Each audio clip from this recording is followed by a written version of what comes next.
Thème 7. Le spirituel, la prophétie et la science, la loi et la politique dans la vie qui se purifie. Le spirituel qui est de l'ordre de la croyance religieuse en rapport avec la vie de l'âme, qui est de l'ordre de l'intelligence, de la morale. La spiritualité. La notion de spiritualité comporte aujourd'hui des acceptions.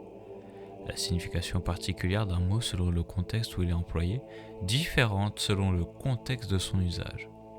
La spiritualité rattache conventionnellement en Occident à la religion, dans la perspective de l'être humain en relation avec les êtres supérieurs et le salut de l'âme. Tout ce qui en résulte ici est le spirituel. La prophétie est ce que prédit un prophète, celui qui fait des prédictions, un devin, chargé de transmettre la parole divine. La science, ensemble de connaissances sur un fait, un domaine ou un objet vérifié par des méthodes expérimentales habilitées, un savoir-faire que donnent les connaissances, domaine organisé du savoir. Les lois, chacune des règles auxquelles sont assujetties une personne qui est soumise à un impôt, une taxe, un droit ou un organisme, les phénomènes naturels, règles établies par l'autorité de l'État définissant les droits et les devoirs de chaque citoyen ou encore les règles ensemble des prescriptions d'une religion. La politique est ce qui concerne le pouvoir, son organisation et la manière de l'exercer. Ce qui concerne les affaires publiques et ou le gouvernement, manière de gouverner un État ou de gérer les relations avec les autres États. C'est pour que dans le partage du savoir au XXIe siècle, nous nous souvenons d'une partie de quoi nous parlons. Thème 8. L'esprit créateur de l'être humain dans la sagesse du spirituel, de la prophétie et de la science fait des scientifiques le messie de la vie qui se purifie. Grâce à la science et sa technologie, les êtres humains cherchent, découvrent, créent, inventent jusqu'à l'intelligence artificielle pour le moment. Grâce à la science et sa technologie, la race humaine commence à connaître ce qu'est la vie, qui est l'éternité créatrice de l'éternité qui crée, prédestinée, guide. Grâce à la science et sa technologie, l'esprit créateur de l'être humain commence à discerner ce qu'est le mal, le bien, la mort, la réincarnation et le renouveau de la vie dans sa purification, jusqu'à sa fin. Malamine, peut-on vraiment définir ce qu'est la science dans la vie qui se purifie aujourd'hui ?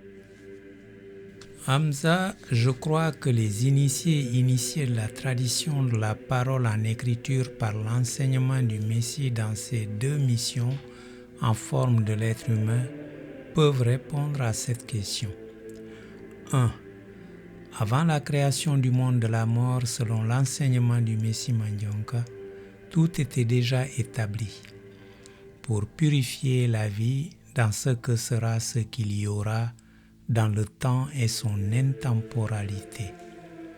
2. Dans la purification de la vie, ce que sera l'être humain en tant que vie qui se purifie, prisonnière du corps, de la nature et sa végétation, ce discernement était déjà remis à la science humaine et sa technologie avant leur existence. 3. Raison pour laquelle l'immortalité est devenue prisonnière de la mortalité dans la vie qui se purifie. Le spirituel, la prophétie et la science, la loi et la politique sont la feuille de route pour les êtres humains dans la vie qui se purifie. Les scientifiques transforment l'utopie, c'est un projet d'organisation sociale idéale, ou encore un projet séduisant mais irréalisable, un projet réalisable avec les faits. Jusqu'à la fin de la purification de la vie, c'est la science. Pourtant, le spirituel, la prophétie et la science sont au service divin de la purification de la vie.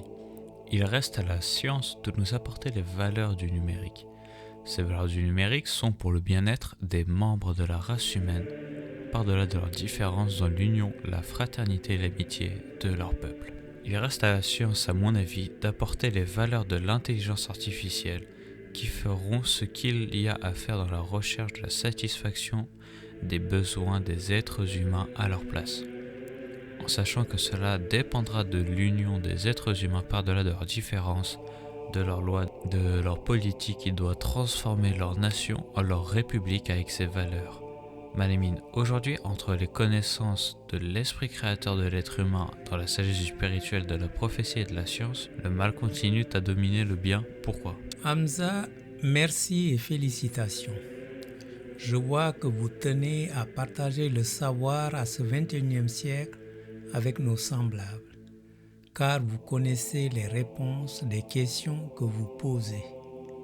Si la vie qui est l'éternité créatrice de l'éternité qui crée, prédestine et guide le voulait, il n'y aura pas la vie qui se purifie, ni le mal, ni le bien, ni la mort, ni la réincarnation et le renouveau de la vie dans sa purification. Les désirs de la vie qui est l'éternité créatrice de l'éternité qui crée, prédestine et guide se réalisent dès qu'il le souhaite, pour une raison divine sans faille.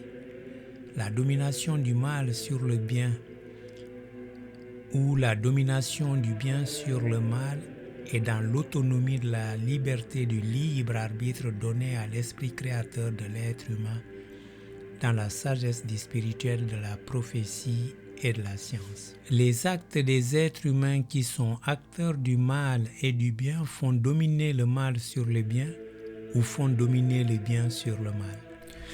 Grâce aux scientifiques, par les paroles des symboles, les êtres humains savent remonter le temps dans son intemporalité jusqu'au début du commencement de la création de la vie dans le monde de la mort.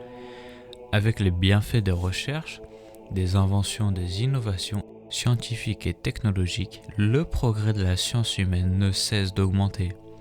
La prophétie par le vrai du réel de provenance divine, par la Bible, a défini la création du ciel, de la terre et de tous les éléments qui les composent dans leur création en 6 jours, et le repos de leur créateur le 7e jour.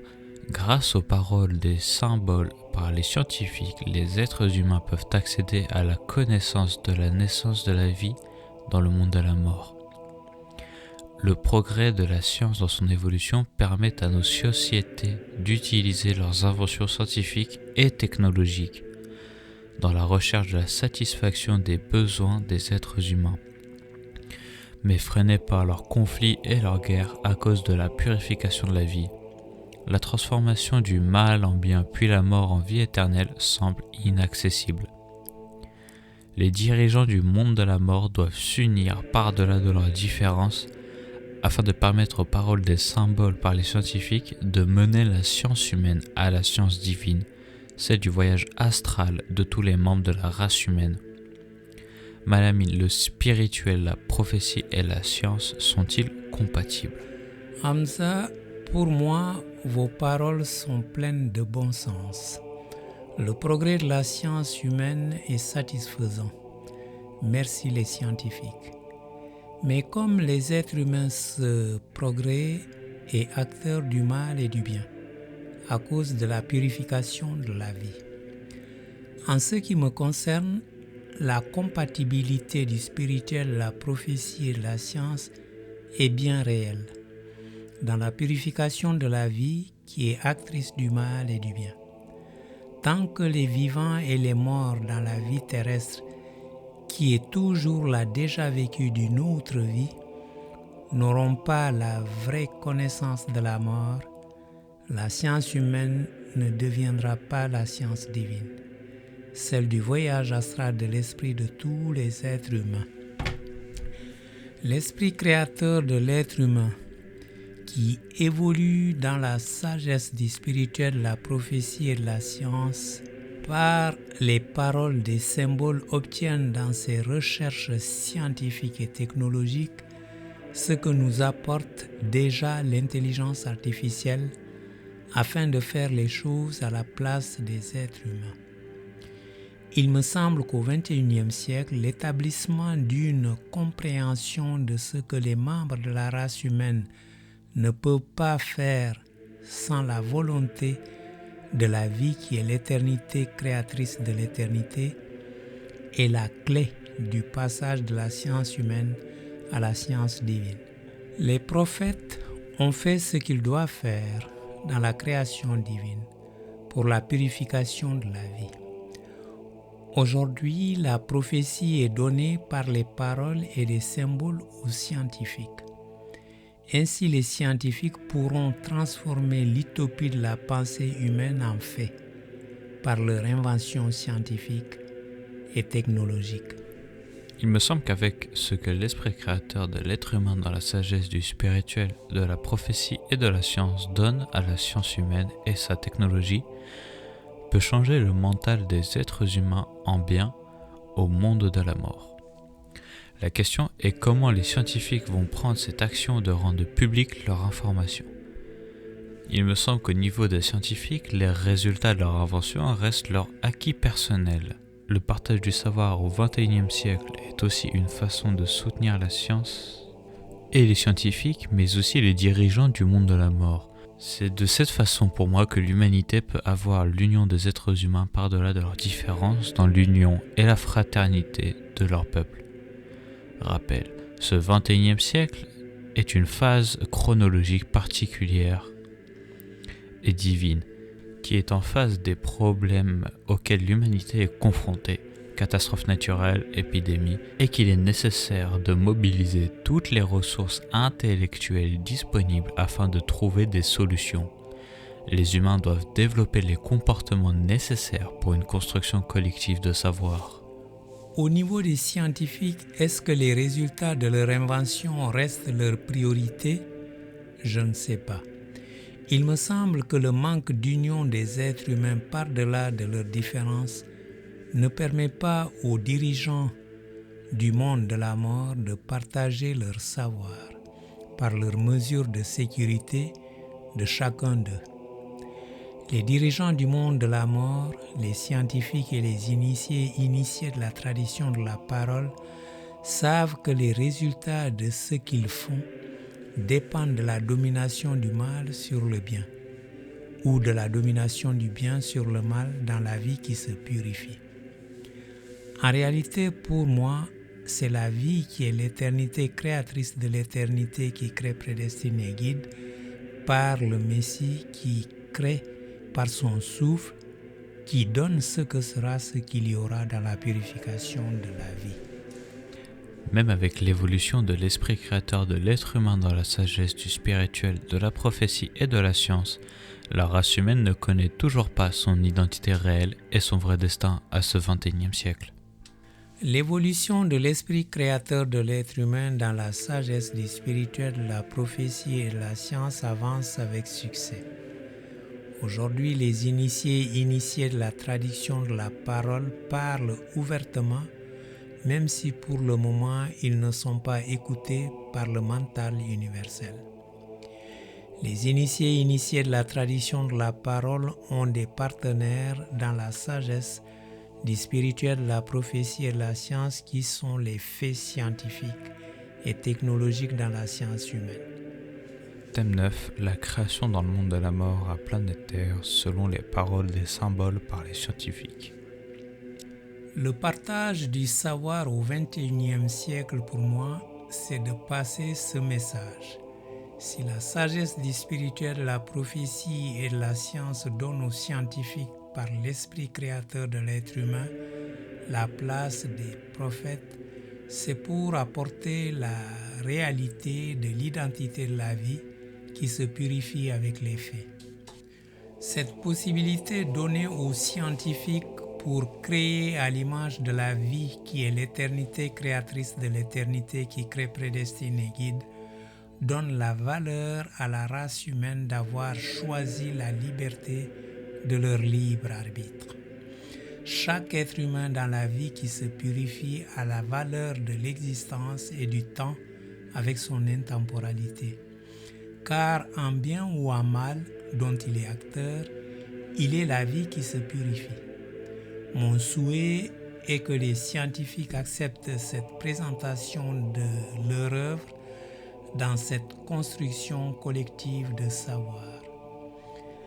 Les défis à relever pour la race humaine dans la vie qui se purifie avec ses épreuves, qui sont ces conflits, ces guerres, les catastrophes naturelles, les épidémies, etc., demandent la mobilisation de toutes les ressources intellectuelles disponibles afin de trouver des solutions.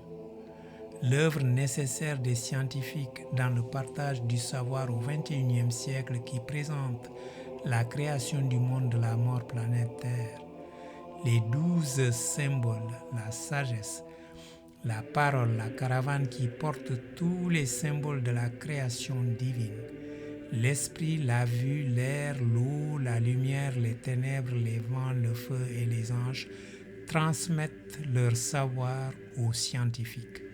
La fusion des connaissances qui existent avant l'apparition de l'écriture et l'emploi des métaux, puis celle des écritures nous permettent de mieux comprendre l'enseignement du Messie dans la vie qui se purifie. L'objectif ici n'est pas de dire tel savoir appartient à telle personne et pas à telle autre personne, mais pour que la mort arrête de passer dans la vie qui se purifie sans que la race humaine ne puisse rien y faire pour la transformer en vie éternelle. L'œuvre des scientifiques dans la présentation de la création de planète Terre qui est compatible avec l'enseignement du Messie Mandionka. Le partage du savoir au XXIe siècle doit pouvoir apporter les faits spirituels, prophétiques et scientifiques. Aujourd'hui, l'esprit créateur de l'être humain qui évolue dans la sagesse des spirituels, de la prophétie et de la science crée comme la vie qui est l'éternité créatrice de l'éternité dont il est le souffle. La définition de la vie concerne toute l'existence et le temps dans son intemporalité avec les éléments qui les composent. Elle ne doit pas être une propriété privée ou publique. Les scientifiques disent la planète Terre il y a 5 milliards d'années. Son histoire commença. Est-ce possible? Rien n'existait. Il n'y avait qu'une étoile nouvellement née, notre Soleil. Entouré d'un nuage de poussière, nous sommes arrivés très tôt avant même que la Terre soit formée. Il y a 4 milliards 548 millions d'années environ, notre Terre était un véritable enfer. La température dépassait 1200 degrés. Il n'y avait pas d'air, juste du dioxyde de carbone, de l'azote et de la vapeur d'eau. La Terre était une boule de roche en fusion. Il n'y avait aucune surface solide, juste un océan de lave à perte de vue. Une planète se dirige vers nous à une vitesse d'une rapidité incroyable. Son attraction déforme la surface de la Terre, à son choc avec la Terre, tout devient liquide puis une boule de 3000 km de large se forma. Nous assistons à la naissance de la Lune, qui était à 22 000 km de nous, au lieu des 400 000 en ce moment. Le Soleil se lève sur une Terre qui se refroidissait, il se couchait 3 heures plus tard. Selon l'enseignement du Messie Mandionka Messie Christ, il y a 5 milliards d'années, 5 milliards d'années, la vie qui se purifie, celle de l'homme et de la femme, était dans le temps et son intemporalité.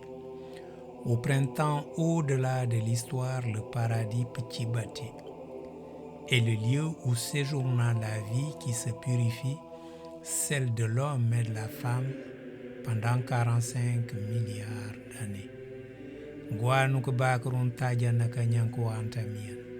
À ne pas confondre avec le paradis terrestre. La création du monde de la mort n'était même pas à l'aube de son existence. Planète Terre est la mère de toutes les galaxies du monde de la mort. Les scientifiques disent que la collision a imprimé à la Terre un mouvement de rotation si rapide que chaque journée ne dure que 6 heures. Bien que les jours passaient vite, la planète changeait lentement.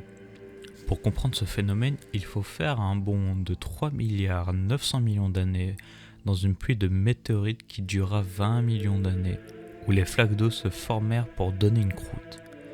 Ainsi la formation du système solaire avec des cristaux de sel et des gouttelettes d'eau, ce qui peut laisser croire que c'est le début de l'existence d'une vie sur Terre. Selon l'enseignement du Messie Mandionka, Messie Christ, dans un futur encore lointain, les créations de l'éternel Dieu ignoreront l'organigramme de la création divine. Elles ne comprendront pas la raison pour laquelle elles vivent leur vie, les éléments qui composent la création divine, jusqu'au moment où l'autorisation divine leur permettra de connaître leur identité réelle et leur destin au-delà de leurs différences ne connaîtront pas l'identité réelle de la vie qui se purifie. Ce que viennent de nous dire les paroles des symboles par les scientifiques représente le souffle de la vie qui est l'éternité créatrice de l'éternité. Ce souffle de la vie qui est l'éternité créatrice de l'éternité est le Messie, c'est-à-dire la vie déjà purifiée qui instaure le lieu de purification de la vie qui se purifie. Raison pour laquelle toutes les planètes de l'univers et l'univers lui-même viennent de planète Terre. Les scientifiques disent « Puis la Terre est toujours en fusion, mais sa surface refroidissait. 70 ou 90 degrés suffisaient pour la formation d'une croûte. Les cristaux donnèrent de l'eau qui sera celle que nous boirons, celle des océans et des sources profondes des millions d'années plus tard. La Terre présente une présence familière, mais elle reste toujours dangereuse d'y vivre. Son vent est plus puissant que le plus destructeur des ouragans. C'est un gigantesque orage provoqué par la rotation rapide de la planète qui créa une immense marée qui balaie la surface de la Terre. Mais peu à peu, la Lune s'éloigne, les vagues se calment et la rotation de la Terre ralentit. 700 millions d'années après la naissance de notre planète, sa surface est couverte d'eau. Les petits îlots surgissent de nulle part. En réalité, il s'agit de roches en fusion qui jaillissent de la croûte terrestre et qui montaient jusqu'à la surface de l'océan. Finalement, le magma refroidit et forma une île volcanique. Voilà comment ces îles sont apparues. Plus tard, elles se rejoindront pour donner le premier continent. Notre jeune planète possède de l'eau et des terres émergées qui commencent à ressembler à celles que nous connaissons aujourd'hui. Mais l'atmosphère est toxique et la chaleur est terrible. Rien ne pouvait y vivre. Des météorites s'abattaient sur la Terre depuis sa formation. Mais il y a 3,8 milliards d'années, le bombardement était rentré dans une nouvelle phase plus violente encore. Quelque chose avait perturbé l'orbite de ces météorites qui apportaient l'eau sur Terre. Mais elles renferment encore autre chose en se décomposant. Elles libèrent leurs minéraux. Du carbone et des protéines primitives, et ce qui venait avec tombèrent au fond de l'océan. Il fait noir, les rayons solaires ne pouvaient pas pénétrer à plus de 300 mètres dans les profondeurs. La température est presque glaciale, comme un mirage. Une ville de mines de cheminées sous-marines apparaissait. Ce qui échappait n'était pas de la fumée, c'était du liquide chaud. L'eau de mer s'infiltrait à la terre par les fissures de la croûte. Elle s'est réchauffée et s'est chargée en minéraux et en gaz. C'est ce puissant mélange qui se versa dans les océans et qui forma ces tours. En ajoutant à cela tous les minéraux et les éléments provenant des météorites, nous pouvons comprendre que l'eau est une source unique. Sans savoir quand ni comment toutes ces substances se sont combinées, l'eau est maintenant pleine. C'est un tournant sur la formation de notre planète. Une vie microscopique est née. Ensuite, pendant plusieurs centaines de millions d'années, rien ne change. Le processus évolutif est au point mort. Selon l'enseignement du Messie Mangyonka, Messie Christ, ce temps est encore lointain pour qu'il soit compté. Le moment venu, la vie qui se purifie et les éléments qui la composent, dans un temps qui est compté, cherchera son identité réelle en vain, jusqu'au temps qu'il faut. En ce moment-là, la mission du souffle de la vie qui est l'éternité créatrice de l'éternité dont je suis, moi le Messie, ne sera pas à l'aube de se faire connaître. Dans ce temps qui sera compté des siècles plus tard, quand je mettrai en place les 12 symboles pour purifier la vie, qu'elle saura chercher, créer et se connaître. La vie qui est l'éternité créatrice de l'éternité dont je suis le souffle, moi le Messie, a fait de moi Dieu éternel. Pour créer toutes les vies qui accompagnent la vie qui se purifie, créée comme moi par son souffle. Les scientifiques disent que les seuls organismes vivants sont les bactéries unicellulaires. Pour trouver une forme de vie plus complexe, il faut accélérer le temps pour arriver à 3,5 milliards d'années. Dans un océan peu profond, pour trouver des structures qui ressemblent aux rochers, même aux plantes qui paraissaient pousser sur les fonds marins. Chacune de ces plantes est une montagne de bactéries vivantes qui transforment la lumière du soleil en nourriture. Nos métaux et tout ce qui nous permettront de faire des constructions sont à l'aube de leur existence. Au-dessus de l'eau, l'oxygène modifie l'atmosphère. Pour qu'on puisse y vivre, nous respirons grâce à ces colonies de bactéries. Au cours des 2 milliards d'années qui suivent, le taux d'oxygène continue d'augmenter. À mesure que la rotation de la planète ralentit, les jours s'allongent. Ils durent à présent au moins 16 heures. Il y a 1,6 milliard d'années, soit 3 milliards d'années après la naissance de la Terre, il n'existe encore aucune forme de vie complexe. Pas de plantes, pas de dinosaures, pas d'êtres humains. Mais la Terre a quelque chose qu'aucune autre planète possède. Une force qui a le pouvoir de tout changer. Notre planète est une magnifique boule bleue, parsemée d'îles volcaniques habitant une vie primitive. Au fil des millions d'années, la disposition de ces îles se modifie. Sous l'océan, la croûte céleste s'est cassée en gigantesques plaques, puis en profondeur, le noyau est à l'œuvre. Il est plus chaud que la surface du soleil, si chaud que cela produit les mouvements de la roche située sous la croûte. Ces mouvements font se déplacer les plaques autour du globe, entraînant avec elles les océans et les îles. Des millions d'années s'écoulent. À cette vitesse, notre planète semble active, changeante, vivante. Sur 400 millions d'années, un super nouveau continent prend forme. Dans les eaux peu profondes qui entourent ce continent, l'oxygène y est projeté depuis plus de 2 milliards d'années. La température est de 30 degrés et les jours durent désormais 18 heures. Mais ceci ressemble plus à Mars qu'à notre Terre actuelle. Pour trouver la vie, il faut continuer d'avancer dans le temps. La vie qui est l'éternité créatrice de l'éternité dont je suis le souffle, moi le Messie.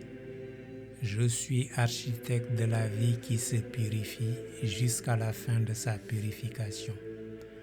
En tant que vie déjà purifiée, moi le Messie, c'est dans ce que je crée dans ce temps et son intemporalité où le temps n'est pas compté que j'appartiendrai 2 fois à la vie qui se purifie pour la porter secours. Dans tout ce que sera ce qu'il y aura dans la vie qui se purifie et dans les vies qui l'accompagnent, avec leurs éléments proviendront de ce que je crée. En ce moment, ce sera le monde de la mort, où toutes les vies seront purifiées. Les scientifiques disent « L'État de Washington il y a 750 millions d'années, une force venue des profondeurs brise la croûte terrestre. C'est comme si le globe est en train de se déchirer. Une seule force peut avoir un tel effet. La chaleur, elle s'échappe du noyau fusion, tirant et affaiblissant la croûte, centimètre par centimètre, année après année. L'immense supercontinent se sépare en deux. Cette activité géologique intense a donné naissance à une multitude de volcans, du dioxyde de carbone dans l'atmosphère, il y a de la fumée et du gaz partout. Tout cela se combine à l'eau pour donner des pluies acides. Les roches absorbent ces pluies et ces dioxydes de carbone qu'elles contiennent et à présent il y a énormément de roches sur la Terre qui ont été mises à nu lorsque le globe s'est fracturé. Une grande partie de ces dioxydes de carbone présents dans l'atmosphère finit par être emprisonnée dans ces roches. Il n'y a plus assez de CO2 dans l'atmosphère pour piéger la chaleur du soleil à la surface de la Terre. En quelques milliers d'années seulement, la température chute à moins de 50 degrés. Cette étendue glacée est l'Australie du Sud, il y a 650 millions d'années. L'ère glaciale, la plus froide que la Terre n'avait jamais connue sur notre planète, un immense mur de glace haut de plusieurs milliers de mètres, il envahit tout. Plus il y a de glace, plus la lumière réfléchit dans l'espace et plus vite la glace s'étend. il y a un autre mur de glace aussi haut que le premier. Tous deux sont partis des pôles et avancent en direction de l'un de l'autre pour se rejoindre à l'équateur. Une couche de glace mesurant jusqu'à 3 km d'épaisseur recouvre désormais l'ensemble du globe, à l'origine une boule de feu. La Terre est devenue une boule de glace. La lumière et la chaleur du soleil sont intégralement réfléchies vers l'espace, mais cela ne va pas durer. Quelque chose doit libérer la Terre de son carcan glaciaire, et en ce moment-là, qui sait si la vie aura survécu? Le globe a beau être gelé en surface, son noyau est toujours plus chaud que la surface du soleil. Les éruptions volcaniques se produisent depuis que le globe a commencé à geler, mais jusqu'ici même, leur chaleur et leur puissance n'avaient aucun effet sur la glace.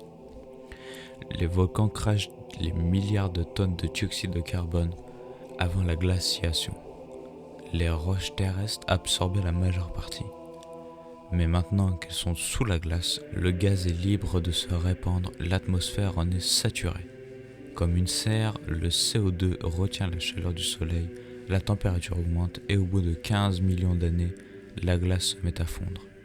On pense que durant cette longue glaciation, le poids de la glace avait fait s'affaisser la croûte. Avec la fonte, celle-ci se redresse. Cela la fragilise et favorise l'apparition de nombreux volcans. Ces volcans émettent de plus en plus de dioxyde de carbone, ce qui fait encore augmenter la température. La fonte s'accélère et le taux d'oxygène monte en flèche.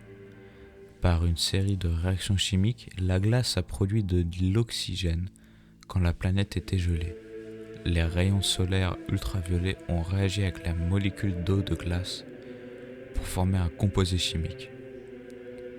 Maintenant que la glace fond, ce composé chimique se décompose et libère d'immenses quantités d'oxygène. La Terre se réveille et elle est devenue très différente. Nous voici maintenant, il y a 600 millions d'années. L'atmosphère est plus chaude comme par un jour d'été. Les jours durent environ 22 heures. Avec toute cette eau, les conditions sont idéales pour la vie. Avant la glaciation, les bactéries primitives étaient apparues dans les océans. Il semble possible qu'ils aient survécu à une ère glaciaire 75 fois plus longue que la durée totale de l'histoire humaine. Selon le Messie Mandionka Messie Christ, la vie, qui est l'éternité créatrice de l'éternité dont il est le souffle, dit: Quand moi, l'Éternel Dieu, j'ai décidé de créer avec mon âme, qui est un début sans commencement et une fin sans finalité, j'ai voulu que mon œuvre soit la vie dans l'éternité du temps et son intemporalité avec une autonomie unique et absolue. Maintenant que la formation de mes créations commence, ce que je vous dis ici et maintenant sera dans l'oubli pour vous jusqu'au moment où vous aurez l'aptitude de comprendre ma création divine. Cette création divine qui est un tout dans ce que sera ce qu'il y aura, moi, l'Éternel Dieu, je suis l'éternité, créateur de l'éternité avec le temps et son intemporalité. La vie sera habillée par toutes mes créations sans exception. Elles feront ce qu'elles veulent dans la liberté de leur libre arbitre. Moi, l'Éternel Dieu, je ferai leur formation moi-même, et je serai l'âme immortelle de chacune d'elles dans l'éternité du temps, dans son intemporalité. Moi, l'Éternel Dieu créateur, je façonne mes créations sans exemple précédent. Mes désirs se réalisent dès que je le souhaite. Mes créations ne seront pas comme je veux qu'elles soient. Elles doivent avoir dans la liberté de leur libre arbitre la possibilité d'être ce qu'elles veulent être, formées par moi-même dans un temps qui sera compté. La formation divine que je donne à mes créations et mes recréations ne se fait pas au fur et à mesure. Tout ce que sera ce qu'il y aura dans cette formation, qui est la purification de la vie, et dans la caravane qui porte les symboles de la création divine. Ce sera dans une continuité jusqu'à leur perfection, avec une autonomie éternelle selon ma volonté. Moi, l'Éternel Dieu créateur, j'ai établi l'âme de chacune de mes créations où je demeurerai jusqu'à la fin de leur formation divine, tout en restant ce que je suis, l'Éternel Dieu qui est le début sans commencement et la fin sans finalité. La sagesse et les symboles qui géreront la création divine en mon nom feront ce qu'ils doivent faire avec ma volonté avant mon secours final en leur faveur pour l'éternité. Oui, je donne à la sagesse et aux symboles qui seront sous sa responsabilité de parfaire la vie en mon nom. Moi, l'Éternel Dieu, le roi du ciel, nation bâtie, dans l'éternité du temps qui ne sera pas compté. Mais auparavant, mes créations et leurs recréations feront ce qu'elles doivent faire dans la continuité de ma création divine pour parfaire la vie. Ce que viennent de nous dire les paroles des symboles par les scientifiques représente l'établissement divin d'innombrables éléments de la caravane qui porte les symboles de la création divine. La vie qui meurt avec son renouveau évolutif par la réincarnation jusqu'à la fin de sa purification existe dans cette recréation divine. C'est aussi la mise en place d'un processus divin qui fait l'autocréation de ce que sera ce qu'il y aura dans les éléments qui habillent la vie immortelle qui deviendra prisonnière des corps et de la nature dans des morts répétitives. Dans cette recréation divine, le mal et le bien qui évalueront l'évolution de la purification de la vie dans la lumière et les ténèbres de la création divine, où les éléments qui la composent seront acteurs dans des morts successives jusqu'à la fin de la purification de la vie. Si quelque chose a survécu, notre meilleure chance de la trouver est d'aller là où nous avons observé la vie pour la dernière fois, dans l'océan. Nous sommes il y a 540 millions d'années. Dans ces eaux gorgées d'oxygène, les bactéries primitives ont évolué. Une poignée d'entre elles a dû résister à la glaciation. Il y a des plantes partout et autre chose. Des organismes multicellulaires complexes, la Terre rentre dans une période la plus féconde de son histoire. L'élévation du taux d'oxygène permet aux animaux de grossir et de se développer un squelette osseux. Il y a de toutes sortes d'espèces d'animaux. C'est le commencement de la vie des animaux marins. Le développement de la vie semble impossible à arrêter. À la terre ferme, nous sommes il y a 450 millions d'années. Et les plaques ont de nouveau bougé. Un nouveau continent est apparu. Il fait environ 30 degrés et le taux d'oxygène est proche de celui d'aujourd'hui.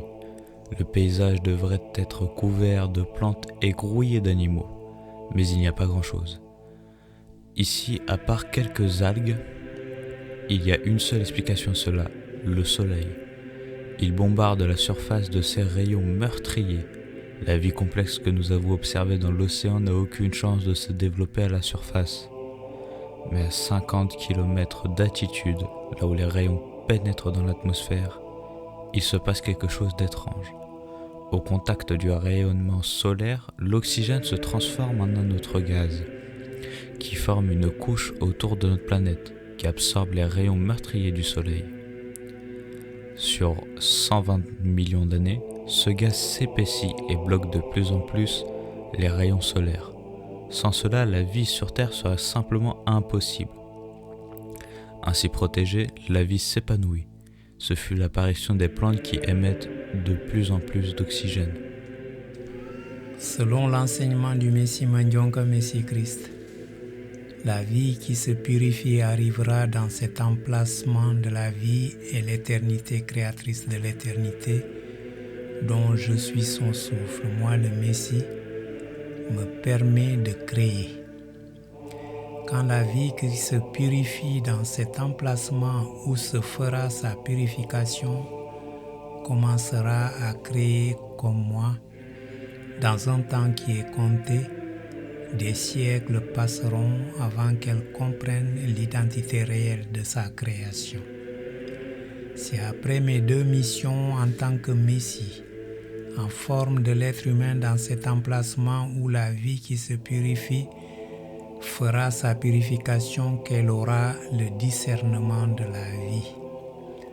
En tant que symbole dans la caravane qui porte tous les symboles de ma création, selon la volonté de la vie qui est l'éternité créatrice de l'éternité dont je suis son souffle, moi le Messie, je fais la recréation de la vie qui se purifie. Le choix de la liberté du libre arbitre de la vie qui se purifie me donne le droit selon la volonté de notre Créateur qui est la vie, qui est l'éternité créatrice de l'éternité dont nous sommes son souffle, de l'envoyer au plus bas de la création divine. Le plus bas de la création divine où la vie fera sa purification et cet emplacement où j'instaure moi le Messie, le royaume de celui dont je suis le souffle, mon Créateur. Nous voici il y a 375 millions d'années. Il y a quelque chose là-bas, dans l'eau. Quelque chose qui bouge, qui marche. C'est un curieux poisson. Son long cou lui permet de redresser sa tête.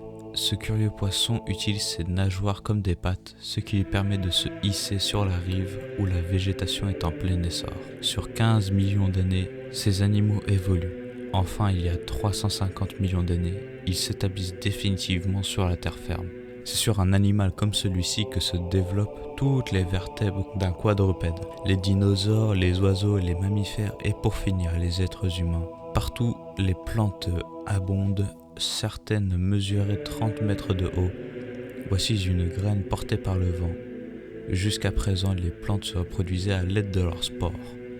Les parties unicellulaires qui exigent une grande quantité d'eau pour survivre et se développer. Mais cette graine se trouve à des kilomètres de l'eau. Cet embryon de plante contient ses propres provisions d'eau et de nutriments.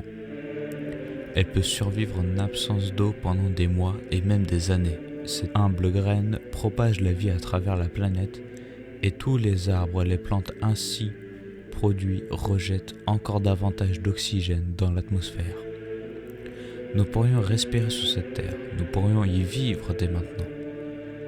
Nous avons fait un long chemin pour passer d'une boule de poussière de roche en fusion à une planète bleue et verte, regorgeant de vie.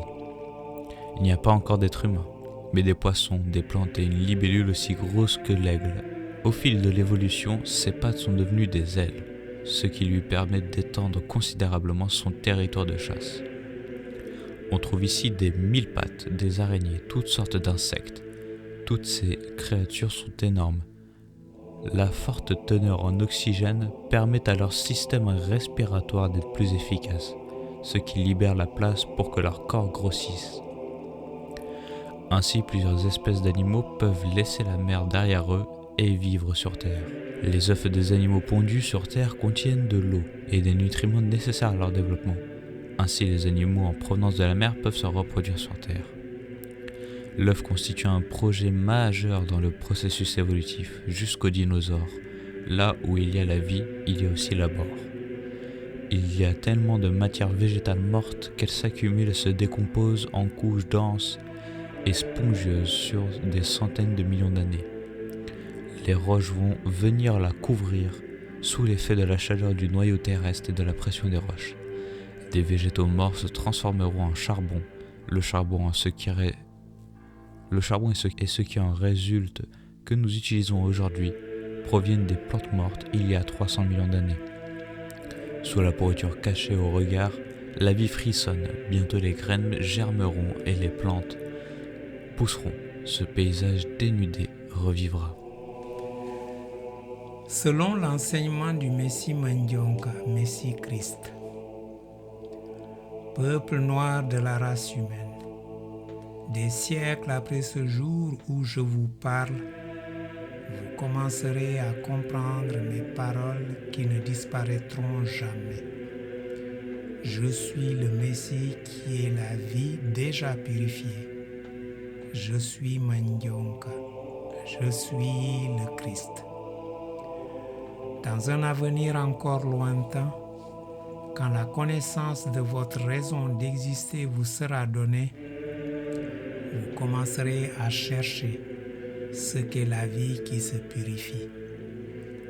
Cette autorisation de la vie qui est l'éternité créatrice de l'éternité dont son souffle m'a créé, fait de moi Dieu éternel créateur de tout. De toutes les vies qui se purifient, je les lui ramène purifiées. Quand la vie qui se purifie dans un temps qui est compté découvrira la raison pour laquelle seule la mort sera sa vérité, jusqu'au secours en sa faveur, que moi, le Messie, je ferai, le contenu des tombes sera bouleversé et celui des cœurs exposé en pleine lumière. Moi, le Messie Mandionka, le Messie Christ, je suis architecte de la création divine. J'ai créé le monde de la mort et les éléments qui le composent. La vie qui est l'éternité créatrice de l'éternité dont je suis son souffle, moi le Messie Mandionka, le Messie Christ, je donnerai à la vie qui se purifie la sagesse du spirituel, de la prophétie et de la science. C'est seulement en ce moment-là, quand la sagesse du spirituel, la prophétie et la science que je donnerai à la vie qui se purifie fera son œuvre, que le discernement de son identité réelle et son vrai destin lui sera donné. La vie qui se purifie, qui, comme moi, le Messie Mandionka, le Messie Christ, nous sommes le souffle de la vie, qui est l'éternité créatrice de l'éternité. C'est la vie qui se purifie qui gérera la purification des vies qui l'accompagnent. À ma place, quand ce moment arrivera, avant que ce moment arrive, la vie qui se purifie verra avec ses yeux, porte d'entrée de son cœur, où réside l'amour, sans voir. Elle saura sans comprendre avant l'intervention des symboles. Les scientifiques disent: la vie semble avoir conquis la planète, les animaux pèsent vers les plaines sibériennes. Ce ne sont pas les dinosaures car ceux-ci n'apparaîtront que dans 20 millions d'années. Mais ils sont immenses. Les lézards que nous avons vus avant sont devenus des reptiles géants. Ce sont les ancêtres des tortues, ils sont végétariens. Si les herbivores sont redoutables, les carnivores doivent être terrifiants. Pendant qu'ils s'entretuèrent, le sol devient brûlant. Une pression énorme semble s'exercer sur la surface. Cette lave ne provient pas d'un unique volcan. La région tout entière entre en éruption. C'est un étanchement basaltique. Un immense fragment du manteau remonte les profondeurs de la planète, faisant jaillir la roche en fusion par la fissure de la croûte terrestre. Le paradis autrefois luxuriant n'est plus qu'un enfer dévasté. Les animaux sont morts et à l'autre bout de la planète, c'est comme si rien n'était arrivé. Il neige pourtant, la température est d'environ 20 degrés. Ce n'est pas de la neige, mais de la cendre provenant de l'éruption. Des éruptions survenues à 16 000 km de là. La cendre brûle et tue les animaux sur l'ensemble du globe. L'atmosphère est saturée de dioxyde de soufre. Avec la pluie, ce gaz se transforme en acide sulfurique qui brûle tout sur quoi il tombe. La catastrophe est devenue planétaire.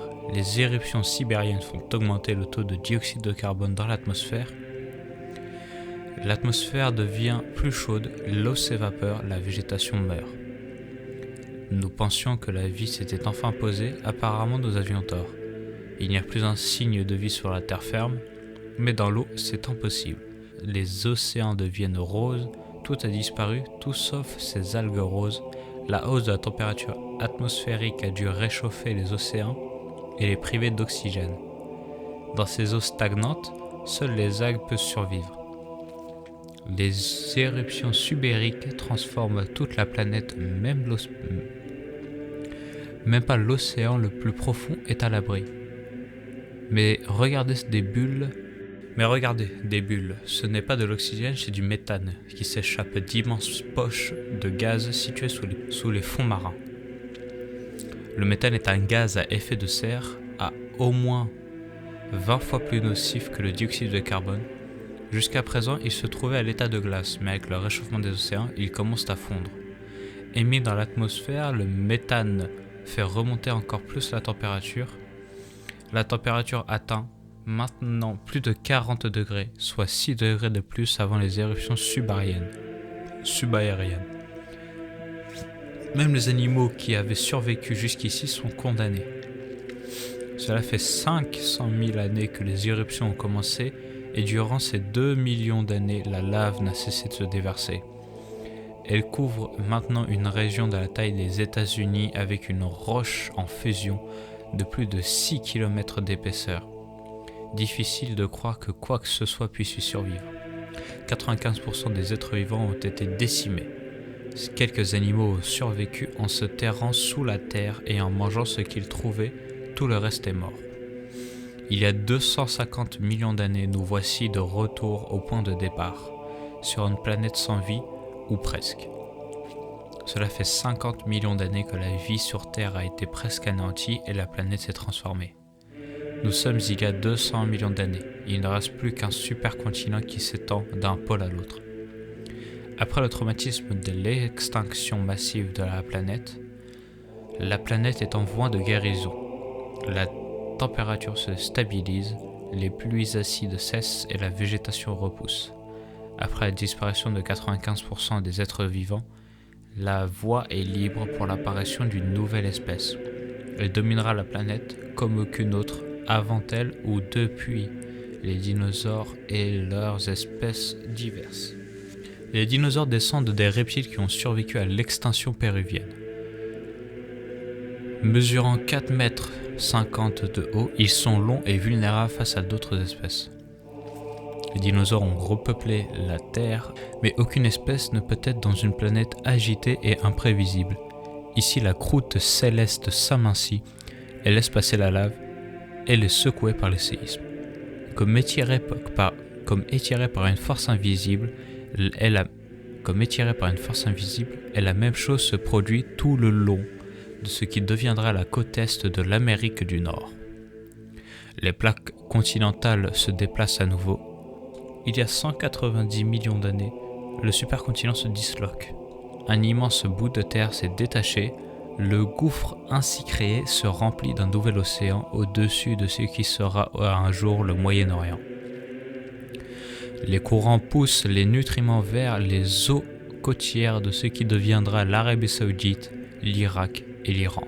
Ces nutriments attirent des millions de poissons, mais tout ce qui est vivant finit un jour par mourir.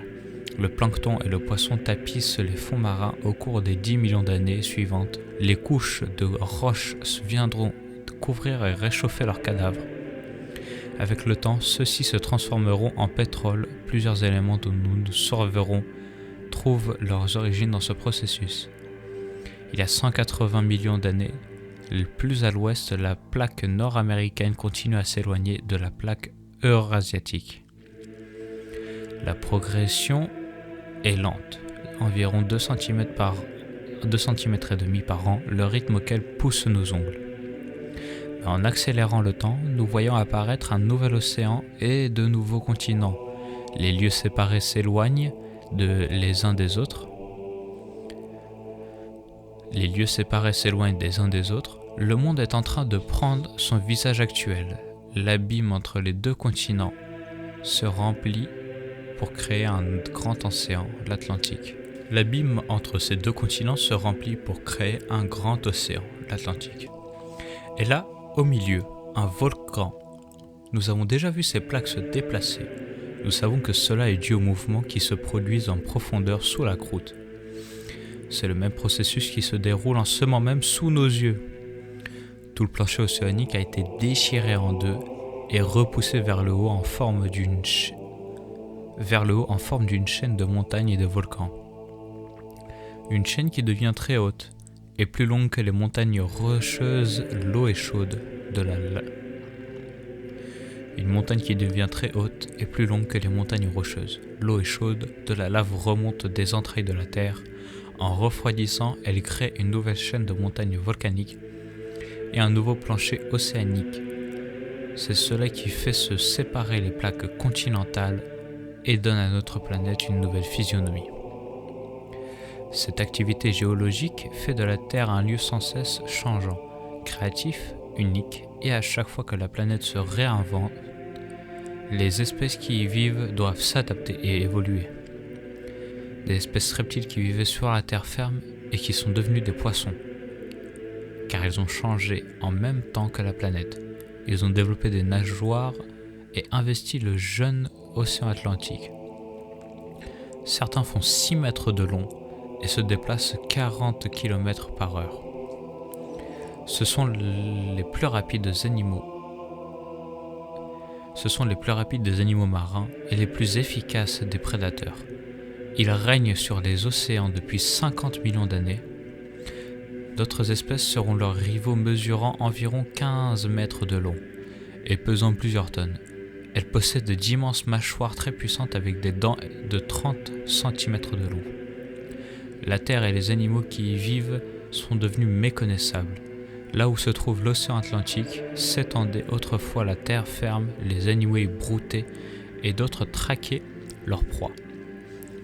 Le monde des dinosaures est peut-être différent, mais ces animaux continuent de dominer la Terre, ils semblent invincibles.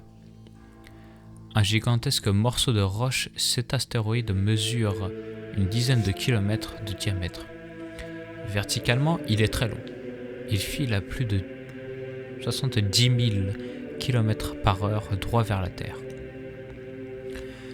Ces gigantesques morceaux de roche se dirigent vers le golfe du Mexique jusqu'au large de la péninsule du Yucatan. En une fraction de seconde, le monde va changer à jamais.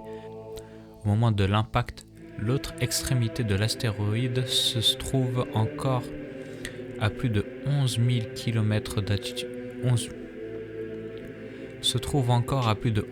Mètres d'altitude. Le choc est si violent qu'il détruit tout. L'astéroïde lui-même est instantanément pulvérisé.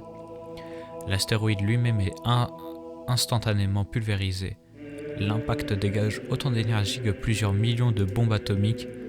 Rien n'est épargné, pas même le ciel. Certains de ces blocs sont aussi grands que des pâtés de maison. Les fragments de l'astéroïde se dispersent dans tous les sens, comme des éclats d'obus. Quelques minutes après la collision, à des milliers de kilomètres du point d'impact, la Terre est bombardée de toutes parts. Les blocs rocheux s'abattent un peu partout. Le sol est secoué par les séismes. Les tsunamis ravagent les côtes, mais l'assaut ne fait que commencer. Le panache de roches en fusion s'étend et engloutit la Terre. Le ciel semble prendre feu. La surface de la Terre atteint une température de 275 degrés. La végétation s'enflamme spontanément. Des mois après l'impact, la fumée et la cendre bloquent toujours les rayons du soleil.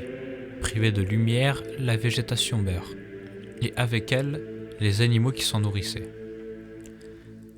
Après une telle catastrophe, difficile d'imaginer que quoi que ce soit ait pu survivre. Il y a 65 millions d'années, la chute d'un astéroïde signe la fin des dinosaures. Le règne qui durait depuis 165 millions d'années est terminé. Mais leur disparition est une aubaine pour une autre espèce, les mammifères. Vivant sous terre, ils ont échappé à la chaleur et aux incendies. Comme ils sont omnivores, ils s'épanouissaient tandis que les espèces au régime alimentaire plus restrictif s'éteignent.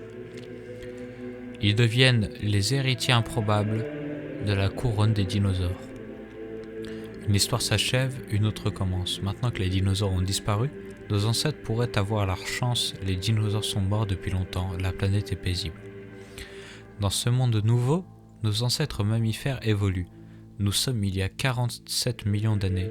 Ce lac qui couvre ce qui serait un jour l'Allemagne doit être l'endroit idéal pour les observer. Ce mammifère est différent. Ce mammifère est différent de ceux que nous avons vus jusqu'à présent. Il a des yeux et un cerveau plus grands. C'est une femelle qui nous ressemble. Il a 47 millions d'années. L'atmosphère ressemble beaucoup à la nôtre. La température est de 24 degrés et les journées durent un peu moins de 24 heures. La Terre est presque identique à celle que nous vivons aujourd'hui. À celle que nous avons aujourd'hui. Presque, les plaques ont continué à se déplacer, entraînant avec elles des continents. L'Inde avance vers le nord et l'Asie vers l'Asie. L'Inde avance vers le nord, vers l'Asie. Les deux plaques sont engagées dans un combat titanesque. Aucune ne gagne le duel, mais toutes les deux commencent à se déformer. Ce qui est jusque-là présent, le plancher océanique se tord et s'élève sur 2100 km de long. Une immense chaîne montagneuse surgit 1150 mètres de haut, 4150 mètres de long. Il finit par atteindre 8000 mètres de haut, l'Himalaya. Il vient de naître et voici le sommet le plus haut du monde, le mont Everest. La fonte des neiges de l'Himalaya alimente les puissants fleuves, le Gange, l'Indus, le Yangtze et le fleuve jaune. L'Himalaya est comme un gigantesque château d'eau. Un jour, ces fleuves fourniront en eau près de la moitié de la population mondiale. Voici maintenant le visage de notre planète il y a 20 millions d'années, avec chaque océan, chaque continent tel que nous les connaissons aujourd'hui, mais il manque quelque chose, nous, la race humaine. Pour que l'être humain puisse apparaître, quelque chose, quelque part doit changer. Sur le continent est de l'Afrique, entre les plaques qui forment l'écorce terrestre, un grand fossé est en train de s'ouvrir. Il s'étire sur près de 6000 km. Sur ses bords, les montagnes se forment. Là, on dirait un singe. Pas un homme, il pouvait rester à cet arbre à jamais, mais son monde est en train de changer. Les montagnes qui se forment font office de barrières et blocs. L'humidité, en provenance de l'océan Indien. Les montagnes qui se forment font office de barrières et bloquent l'humidité en provenance de l'océan Indien. Il fait de plus en plus chaud et sec. La luxuriante forêt pluviale fait place à la savane aride. Ce climat plus chaud détruit l'habitat de ces animaux. Obligés de parcourir de plus longues distances en quête de nourriture, ils finissent par arrêter de traîner leurs phalanges sur le sol comme des singes. Ils se redressent et adoptent la marche bipède. C'est l'étape la plus importante de l'histoire de l'humanité. Cette chaîne de montagnes qui borde la côte, c'est l'étape la plus importante de l'histoire de l'humanité. Cette chaîne de montagnes qui borde la côte est de l'Afrique est peut-être la raison pour laquelle nous marchons sur nos deux jambes. Cela paraît incroyable, le mouvement aléatoire de deux plaques continentales pouvait avoir déclenché une série d'événements qui mèneront à l'apparition des premiers êtres humains, un homme et un enfant. Cette scène pouvait se passer aujourd'hui. Ils appartiennent à une espèce humaine primitive, Homo erectus. Et voici les premières empreintes de pas pareilles aux nôtres. Cette scène pouvait se passer aujourd'hui, mais nous sommes il y a 1 500 000 années. Ils appartiennent à une espèce humaine primitive, Homo erectus, et voici les premières empreintes de pas pareilles aux nôtres. Les civilisations passées présentent toutes les générations qui nous ont précédés. Les grandes inventions, les idées les plus brillantes, l'histoire humaine dans toute sa complexité et toute sa splendeur, tout commence ici et maintenant. Selon l'enseignement du Messie Mandianka Messie Christ, dans un futur encore lointain, les créations de l'Éternel Dieu ignoreront l'organigramme de la création divine. Elles ne comprendront pas la raison pour laquelle elles vivent leur vie avec les éléments qui les composent, jusqu'au moment où l'autorisation divine leur permettra de connaître leur identité réelle et leur destin au-delà de leurs différences. Selon Mandianka, la vie qui est l'éternité créatrice de l'éternité, qui lui créa par son souffle, comme Messie Mandianka Messie Christ, la vie déjà purifiée dit. Après la désobéissance de la Shozoko, responsable des 9 symboles qui servent et surveillent l'existence devenue Satan, l'être humain avec une âme, l'homme et la femme font de même sans que cela me surprenne. Je connais chacune de mes créations avant l'aube de leur existence et dans toute leur éternité. Je suis l'Éternel Dieu qui crée, prédestine et guide. C'est à partir de mon souffle, moi l'Éternel Dieu qui donna l'existence au Messie, par lequel la première partie de la vie est créée, que l'homme et la femme sont devenus la deuxième partie de la vie pour ne faire qu'une vie. Puis le Messie est devenu la sagesse. Ensuite, l'homme et la femme sont devenus l'être humain avec une âme. Alors que mes désirs se réalisent dès que je le veux, j'ai choisi de vous donner la liberté dans votre libre arbitre au sein d'une formation que je vous ferai moi-même, pour que vous obteniez mon image, afin que la vie soit seconde créatrice après moi, l'Éternel Dieu, selon ma volonté. D'où mes créations et mes recréations dans le perfectionnement de la vie. Quand moi, l'Éternel Dieu, j'ai décidé de créer avec mon âme, qui est un début sans commencement et une fin sans finalité, j'ai voulu que mon œuvre soit la vie dans l'éternité du temps et son intemporalité, avec une autonomie unique et absolue. Maintenant que la formation de mes créations commence, ce que je vous dis ici et maintenant sera dans l'oubli pour vous jusqu'au moment où vous aurez l'aptitude de comprendre ma création divine. Cette création divine est un tout dans ce que sera ce qu'il y aura. Moi, l'Éternel Dieu, je suis l'éternité, créateur de l'éternité avec le temps et son intemporalité. La vie sera habillée par toutes mes créations sans exception. Elles feront ce qu'elles veulent dans la liberté de leur libre arbitre. Moi, l'Éternel Dieu, je ferai leur formation moi-même et je serai l'âme immortelle de chacune d'elles dans l'éternité du temps, dans son intemporalité. Moi, l'Éternel Dieu créateur, je façonne mes créations sans exemple précédent. Mes désirs se réalisent dès que je le souhaite. Mais mes créations ne seront pas comme je veux qu'elles soient. Elles doivent avoir dans la liberté de leur libre arbitre la possibilité d'être ce qu'elles veulent être, formées par moi-même dans un temps qui sera compté. La formation divine que je donne à mes créations et mes recréations ne se fait pas au fur et à mesure.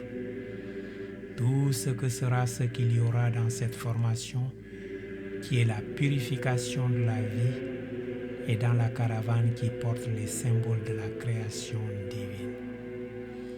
Ce sera dans une continuité jusqu'à leur perfection, avec une autonomie éternelle, selon ma volonté. Moi, l'Éternel Dieu, créateur du Messie, qui est la vie déjà purifiée, je le confirme.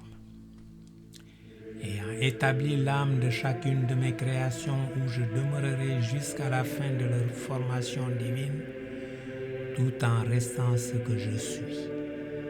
L'Éternel Dieu qui est le début sans commencement et la fin sans finalité, la sagesse et les symboles qui géreront la création divine à mon nom, feront ce qu'ils doivent faire avec ma volonté avant mon secours final en leur faveur pour l'éternité. Oui, je donne à la sagesse et aux symboles qui seront sous sa responsabilité de parfaire la vie à mon nom. Moi, l'Éternel Dieu, le roi du ciel, nation bâtie, dans l'éternité du temps qui ne sera pas compté. Mais auparavant, mes créations et leurs recréations feront ce qu'elles doivent faire dans la continuité de ma création divine pour parfaire la vie. La caravane qui porte les symboles de toutes ces créations représente le temps et son intemporalité. Son contenu est l'existence éternelle. Mes créations et mes recréations y demeurent jusqu'au moment où leur fusion fera qu'une vie parfaite à mon image. Je suis l'Éternel Dieu, le miséricordieux qui fait miséricorde. Je suis l'âme de chacune d'elles. La parole est la compagne de la sagesse. Toutes mes créations et mes recréations communiqueront par elle. Elle est composée d'innombrables sons dont chacun représente le singulier et le pluriel en même temps. En elle se trouve le résumé de la vie dans son parcours éternel, au sein de la diversité du temps et son intemporalité. La parole unira par la sagesse les éléments qui composent l'œuvre de ce que je fais, de la vie pour la parfaire. Moi, l'âme créatrice, l'Éternel Dieu, je le confirme. Selon ma volonté, moi, l'Éternel Dieu créateur, la formation divine que je donne à mes créations et leur recréation dans la liberté de leur libre arbitre durera 15 milliards d'années. Dans un temps qui sera compté, avant mon intervention et mon secours pour faire ce que je dois faire de la vie dans son éternité. La sagesse, la parole, la caravane qui porte les symboles de toute ma création divine. Puis l'esprit, la vue, l'air, l'eau, la lumière, les ténèbres, les vents, le feu et les anges feront mes recréations à mon nom selon ma volonté. Moi, l'âme créatrice, l'Éternel Dieu, je suis unique, absolu et sans égal. Mon plan de la création est sans faille. Je suis le roi du ciel, nation bâtie, qui instaure son royaume par la vie, le Messie, l'homme et la femme. Maintenant, prenez le temps de vous admirer pour le moment qui vous reste dans ce printemps au-delà de l'histoire, le paradis, petit bâti.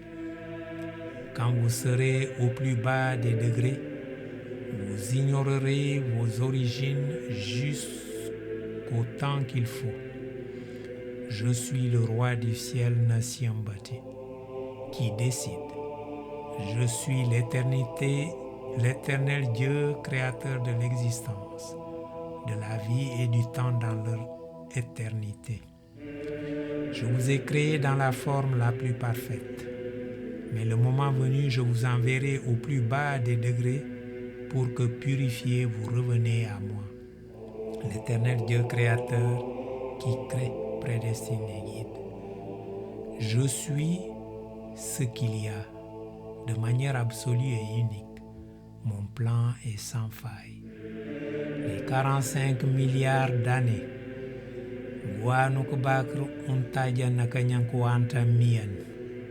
que l'être humain et les siens ont vécu à ce printemps au-delà de l'histoire, le paradis, petit bâti, seront effacés de leur mémoire selon ma volonté.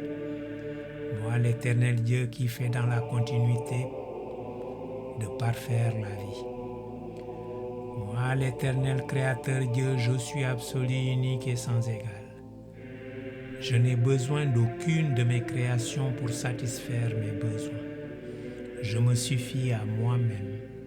Mes désirs se réalisent dès que je le souhaite. Mais je donne l'autonomie à la vie dans sa liberté avec les éléments qui la composent pour se parfaire à la hauteur du choix de leur libre arbitre. Mon œuvre de création est absolue et éternelle. Quand les éléments qui composent la vie atteindront la compréhension de leur raison d'exister et leur place d'acteur dans leur évolution vers le parfait éternel dont je suis celui qui crée, prédestine et guide, moi l'Éternel Dieu, alors ils atteindront le mérite du choix de leur libre arbitre. Le moment est proche où mes créations auront le temps qui sera compté.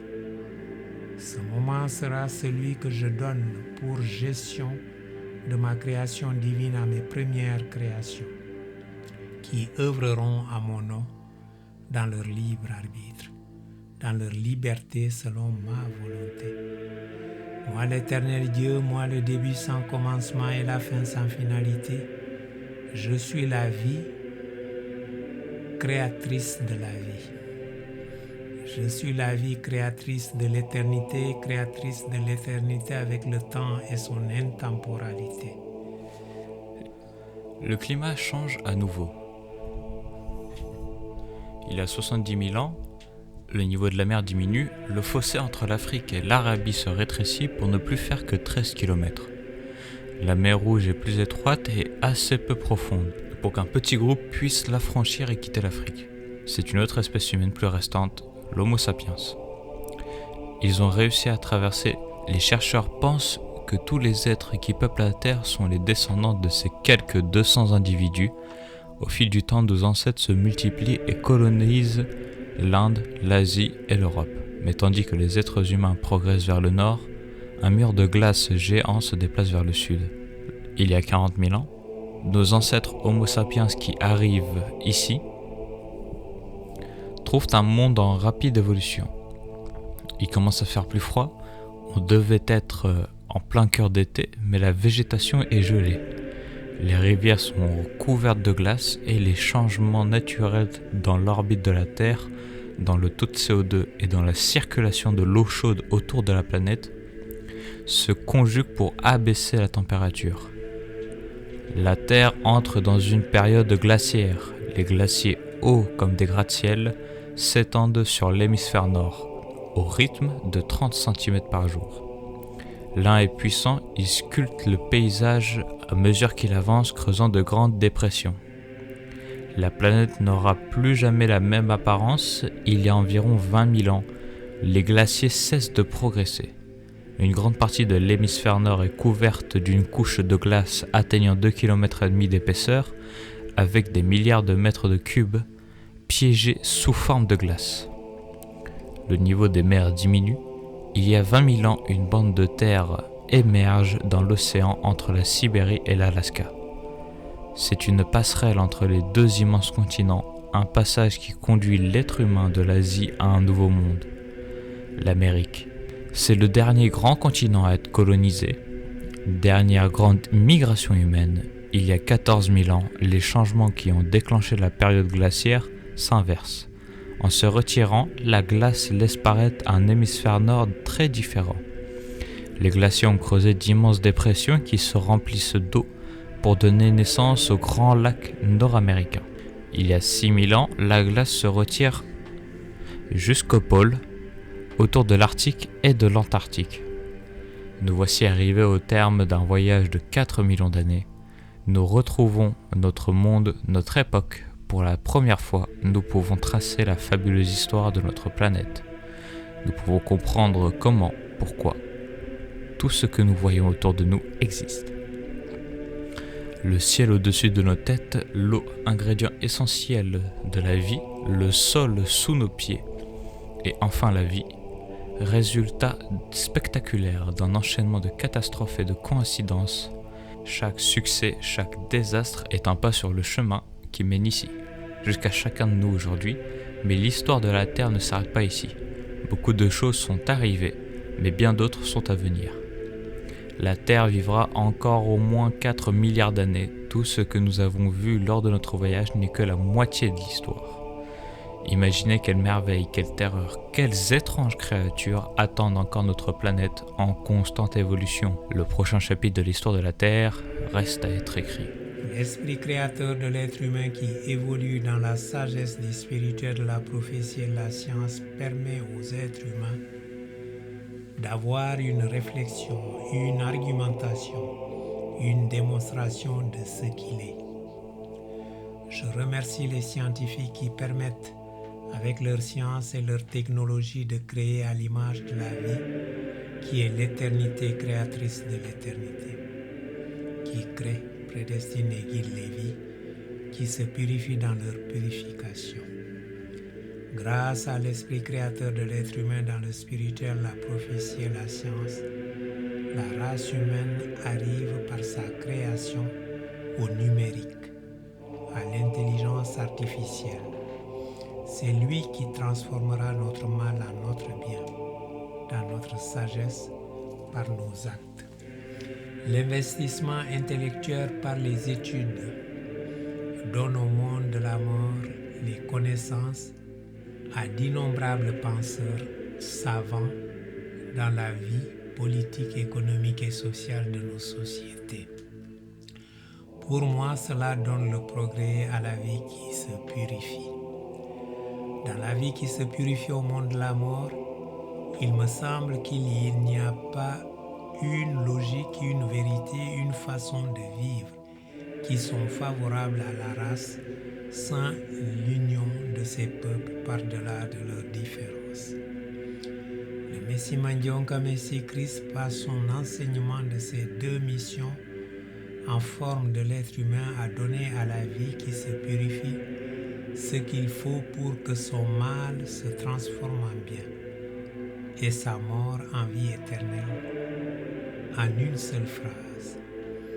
Aimez-vous les uns les autres comme je vous ai aimé.